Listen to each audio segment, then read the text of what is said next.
welcome back again. In this video, we will learn about an array. In previous lecture, we used multiple variable to display a single value. Let us say that our variable may contain a known number of values or more than one value. Then, in this case we will use one variable, containing multiple values, which is an array.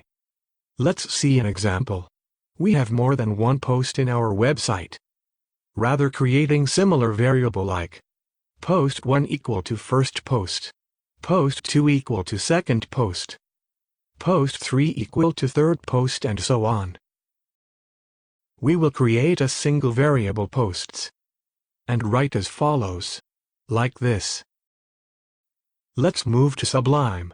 Here, first post, second post, and the third posts are the value inside posts variable. So the posts variable contain 3 value. While selecting the value and displaying value, we count its index number. Index value always starts from 0. So, for first post index value is 0. For the second post, index value is 1. And for the third post index value is 2. Let's display the second post by using echo statement. Like this. Save and reload the browser. Here, we got the second post as expected.